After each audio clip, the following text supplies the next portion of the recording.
तमिलनाडु में कई हफ्तों से जारी सियासी कयास आराइयों को खत्म करते हुए डीएमडीके ने जुमेरात को बाज़ाब्ता तौर पर डीएमके के ज़ेर क़यादत सेक्युलर प्रोग्रेसिव अलायंस में एसपीए में शमूलियत इख्तियार कर ली है।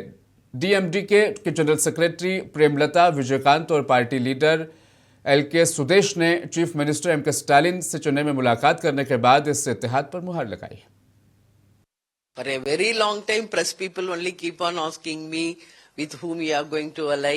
So this is the day I announced. That's what I told you people, be cool, no tension. I will announce during the right time. Many times I told you. So I announced today DMDK with alliance with DMK. So this is because why it happened. All our party people and cadres like this time, we have to go alliance with DMK only. So their decision is my decision, their willing is my willing. So that's the main reason we are allying with DMK. See, each party having their own ideology. DMDK also, we are having our own ideology. That we won't.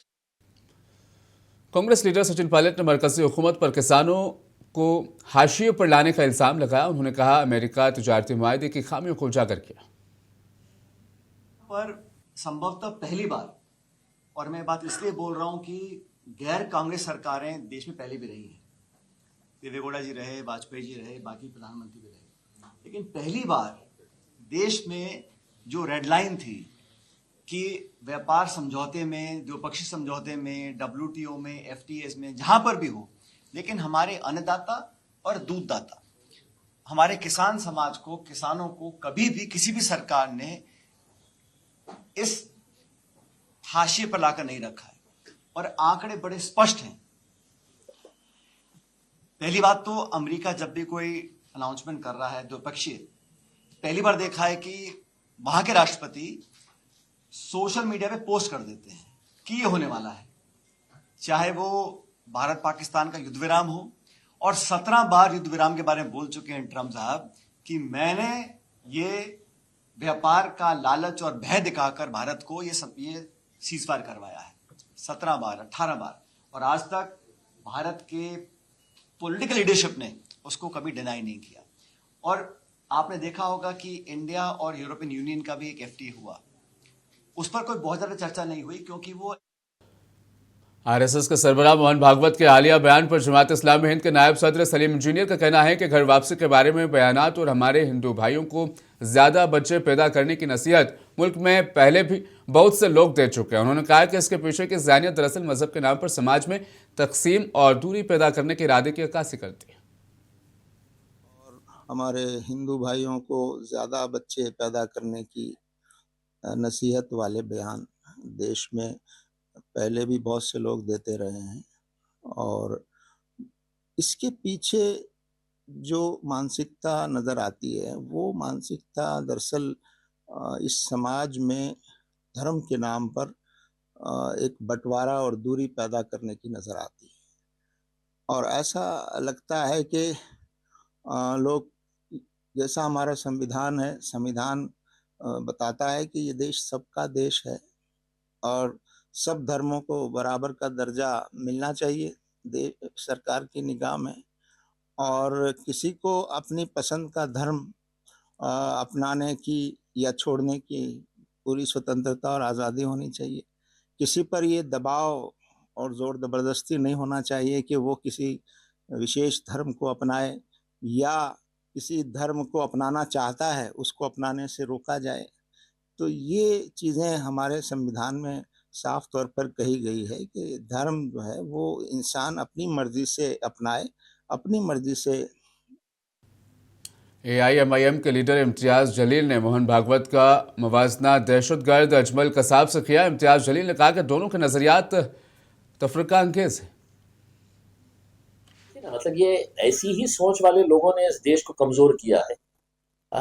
RSS जैसी संगठन का एक बड़ा नेता अगर इस तरह की अगर बात करता है तो मैं ऐसे नेताओं की तुलना जो है वो अजमल कसाब जैसे लोगों से करता हूँ।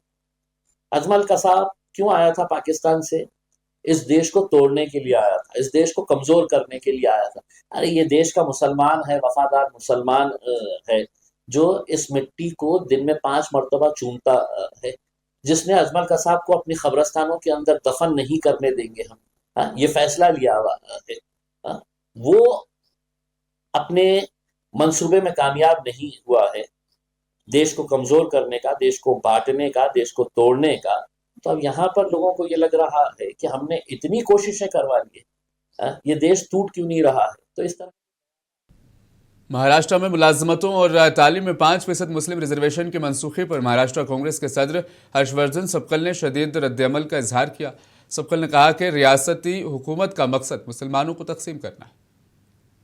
ये जो आरक्षण मिला था, ये जब यहाँ पर पृथ्वीराज चौहान जी की सरकार थी उस वक्त मिला था। मराठा समाज को भी आरक्षण मिला था और मुस्लिम के अंतर्गत जो जातियां थी उनको भी आरक्षण मिला था। जब ये पूरा मामला सुप्रीम कोर्ट हाई कोर्ट गया तो हाई कोर्ट ने मराठा आरक्षण तो रद्द करवाया था, मगर इस आरक्षण पर मोहर लगाते हुए इसको भी शुरू रखने की बात कही थी। असल में सच्चर कमेटी का गठन किया था और सच्चर कमेटी की जो रिकमेंडेशन थी उस रिकमेंडेशन से ये आरक्षण निकला था। जो अन्य जाति है जो आरक्षण की मांग कर रही है उनको आरक्षण नहीं मिल रहा है। सुप्रीम कोर्ट ने जुमेरात को फिल्मसाज विक्रम भट्ट को राजस्थान में दायर करोड़ों रुपए के फ्रॉड केस में जमानत दे दी। अदालत ने भट्ट की अहलिया को इस केस में पहले दी गई अबूरी जमानत को भी बाकायदा बनाया और बताते चले भट्ट की अहलिया को 13 फरवरी को अबूरी जमानत दे दी गई थी। इससे कबल 13 जनवरी को राजस्थान हाईकोर्ट ने धोखाधड़ी के मामले में जोड़े की जमानत की दरख्वास्त को मुस्तरद किया था। उन्हें गुज़श्ता साल दिसंबर में मुंबई से गिरफ्तार करके उदयपुर लाया गया था। दोनों को जमानत देते हुए सुप्रीम कोर्ट ने फरीकैन से कहा कि वो सालसी के जरिए एक खुशगवार हल तक पहुंचने की कोशिश करें। गजा में फ़लस्तीनी मुसलमानों ने रमज़ान का आगाज़ मुख्तलिफ माहौल में किया। लोगों ने कई जगहों पर हर तरफ बिखरे मलबे के ढेर के दरमियान नमाज का भी एहतमाम किया। पेश तफसीली रिपोर्ट।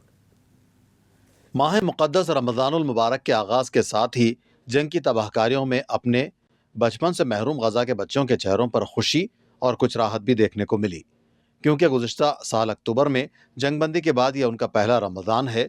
गजा में गुज़श्ता 2 साल से जारी इसराइली जारहियत और बर्बरियत और मायूसकुन गैर यकीनी सूरत हाल ने ज़िंदगी को सख्त वज़ियतनाक बना रखा है। लेकिन माह मुक़द्दस की आमद ने इन मज़लूम लोगों के जज्बे ईमानी को मज़ीद मजबूत बना दिया है। गजा में कई मसाजिद इसराइली बमबारी से तबाह हो गई हैं। बाज़ जगहों पर फ़लस्तीनी शहरियों ने त्रिपालों और लकड़ी के ढांचों की मदद से आर्जी तौर पर नमाज की अदायगी के लिए मसाजिद का एहतमाम किया। गजा पर मुसल्लत करदा इसराइली जंग के दौरान 72,000 फ़लस्तीनी जहाँ बक हुए हैं, जिनमें बड़ी तादाद बच्चों की है। आदाद शुमार के मुताबिक गजा पट्टी पर इसराइल ने बमबारी करके 835 मसाजिद को मुकम्मल तौर पर शहीद कर दिया है, जबकि बाकी 180 मसाजिद जुज़वी तौर पर मुनहदम हो गई हैं। आर्जी खैमों में मुकीम बेघर फ़लस्तीनी ख़ानदानों ने भी इंतहाई कसम पुरसी के आलम में रमज़ान का आगाज़ किया। इन लोगों के लिए खुराक की कीमतों में शदीद इजाफे और महदूद इमदाद की बुनियादी ज़रूरियात का हुसूल भी मुश्किल बना दिया है। गजा के लोगों के लिए यह रमज़ान सिर्फ इबादत का महीना नहीं, बल्कि सब्र, यकजहती और इज्तिमाई इस्तिकामत की अलामत भी है। इफ्तार के औकात में महदूद वसाइल के बावजूद लोग एक दूसरे के साथ खाना बांटते हैं और मसाजिद या खुले मैदानों में इज्तिमाई दुआओं का एहतमाम किया जाता है। कई ख़ानदान ऐसे हैं जिनके घर मुकम्मल तौर पर तबाह हो चुके हैं, मगर उनका आज़म कमज़ोर नहीं हुआ। मकामी अफराद का कहना है कि अगरचे हालात बदस्तूर गैर यकीनी हैं और बुनियादी सहूलियात की कमी शिद्दत इख्तियार कर चुकी है, ताहम रमज़ान उन्हें नई तवानाई फराहम कर रहा है। ब्यूरो रिपोर्ट, मुंसिफ टीवी। दिल्ली में इंडिया एआई इम्पैक्ट समिट के दौरान वज़ीर आज़म नरेंद्र मोदी ने भारत मंडपम में अबू धाबी के वली अहद शेख खालिद बिन जायद अल नाहयान के साथ दो तरफा मीटिंग की। वज़ीर आज़म मोदी और शेख नाहयान हिंदुस्तान यूएई की जामे स्ट्रेटेजिक पार्टनरशिप की अहमियत का इरादा किया गया।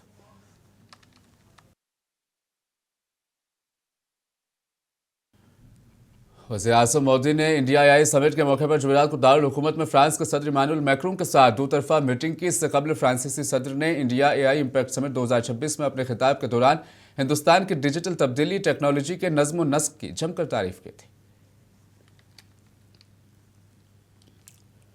अमेरिका के सजा याफ्ता जिनसे मुस्लिम जेफरी एप्स्टाइन से ताल्लुक़ रखने वाले किंग चार्ल्स के छोटे भाई एंड्रयू के खिलाफ बरतानवी पुलिस ने सख्त कार्रवाई की है। उन्हें पुलिस ने गिरफ्तार कर लिया, जिससे आलमी सतह पर एक हलचल पैदा हो गई है।